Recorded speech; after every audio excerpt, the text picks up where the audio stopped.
What up, Internet? I am the PCGoblin. Before we begin, I want to give a quick disclaimer that if you try this at home, you do so at your own risk. This is purely just for entertainment and testing purposes, just to have a little bit of fun to see what happens if you do something outside the norm with thermal paste and a heatsink. So I hope you find this entertaining, and let's begin. When I was putting this together to see what it was like to build inside the PureBase 500, I was really lazy with it, so I threw everything inside of it. I had to change video cards so I could hook up this monitor to it due to cabling issues. But when I was throwing it together, I didn't see any reason to put thermal paste in between the heatsink and the processor because I wasn't planning on running it or doing anything with it other than to just see what it was like to build inside of it and whatnot. So I've always been curious about if thermal paste is really needed and just how much of a benefit it provides.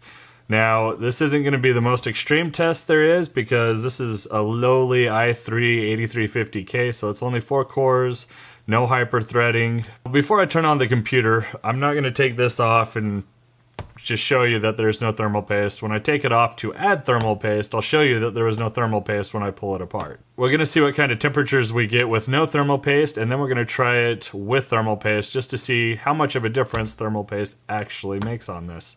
So let's go ahead and get started.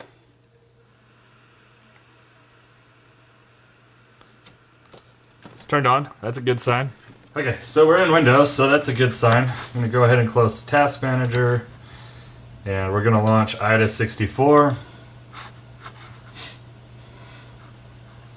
And then we're going to go to Sensor, and we're running at 31C. And the fans are only running at 1000 RPM. GPU is not running at all, so whatever, but CPU is 30 degrees at idling, so that's why we haven't overheated and crashed. But what happens when we actually put workload on this? So we'll launch the system stability test, and we'll just go ahead and start this, stress CPU, cache, etc.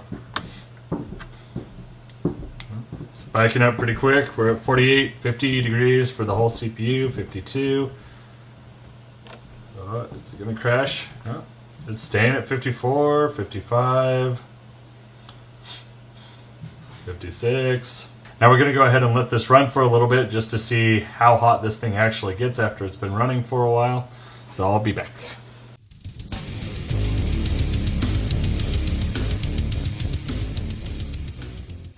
So we've been running for about 6 minutes now, and we're staying at about 63 degrees, but it's really not getting much hotter. So let's keep running it, see if anything changes.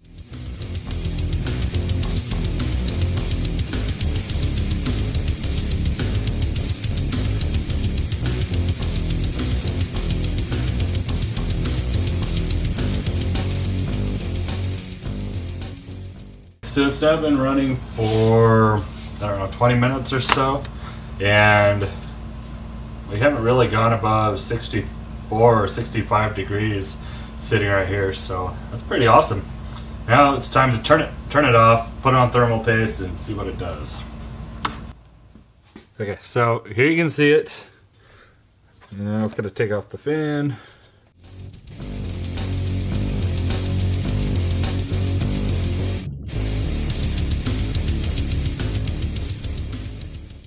And then the moment you've all been waiting for,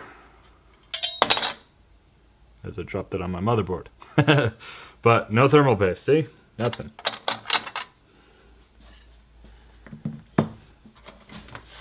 Nothing whatsoever. Now that we've got that taken off, I'm really curious about what it'll do with no heatsink on it. It's probably going to overheat and shut down,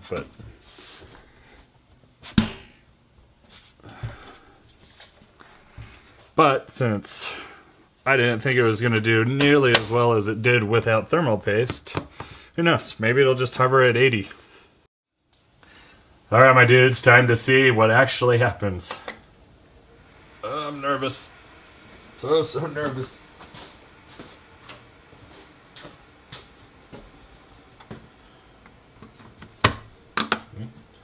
It's posted.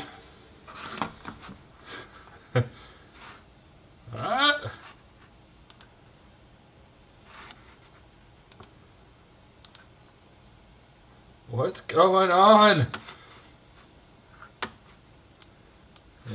Aw.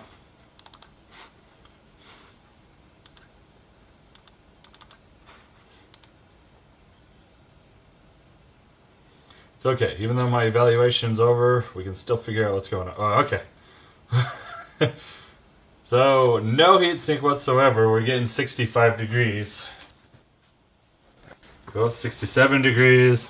Now this is with no load on it whatsoever. Oh, 72. But I'm not going to stress test it. I'm just going to open up a browser.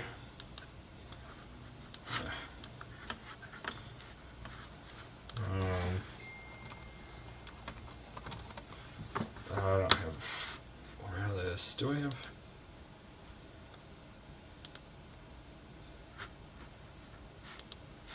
I'm connected to the internet. What's going on?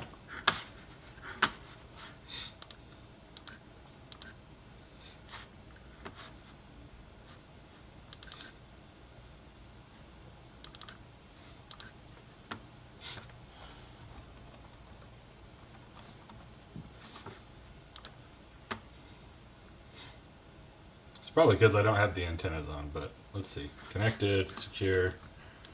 Whoa, 99 degrees. Okay, time to turn it off.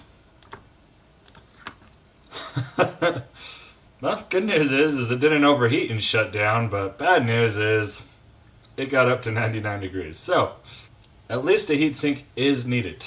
Okay, so now it's time to apply the thermal paste, throw the heatsink back on, and see what kind of temps we get to compare it against no thermal paste and thermal paste. So this is just Cryonaut. If you check my description, you've got a link to Amazon, so if you want to purchase it, it helps my channel out a little bit, but doesn't cost you anything extra.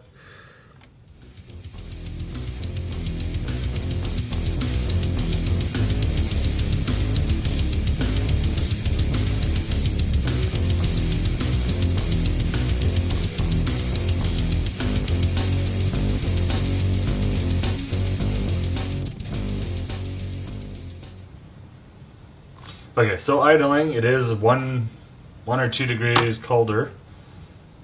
Although it's kind of all over the place, so whatever.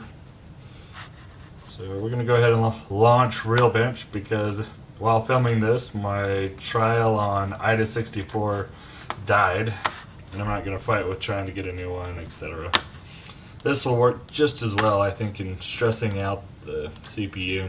So just right off the bat, we're staying at 41 degrees, which is a whole lot cooler than what we were seeing with no thermal paste, so it's making a big difference, but we'll go ahead and let this run for another 10-20 minutes to see what kind of temps we get after that.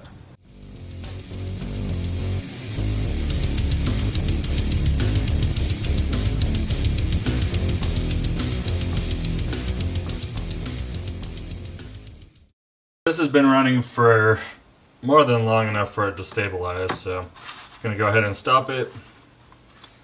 According to RealBench, it had a CPU temp of 44 with a max of 48.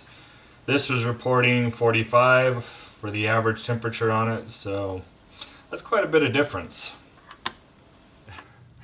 Now that we've run through a couple of scenarios, we've got the results. So with no heatsink, it would turn on and you could be in Windows, but the second you do anything, instantly gets too hot, need to turn it off. And this is for a CPU that's not overclocked. I went and checked afterwards, and in none of the tests was the CPU overclocked. But with no thermal paste, we saw about 64, 65 degrees at the maximum that it would run at, and that was running full tilt for several minutes like we saw.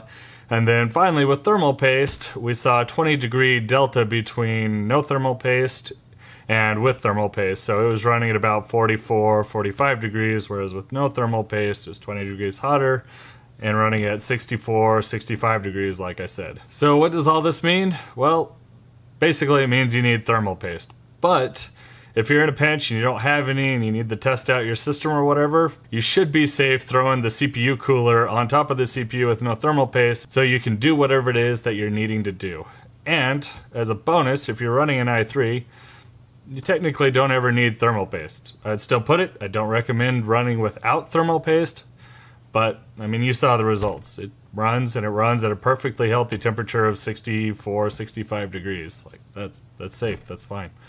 Nothing to ever worry about with that. Now that I've seen what a CPU cooler will do with no thermal paste on a low wattage, low powered CPU, I'm really curious about what it'll do on my Ryzen 3 system that I've got a custom loop sitting on. So subscribe to my channel so you can see that in an upcoming video. But if you like this video, go ahead and smash that like button. If you didn't like it, well, you know what to do. And if you have any questions or comments about the findings below, leave a comment in the section below. I always try to answer as fast as I can, which is generally within a day or so.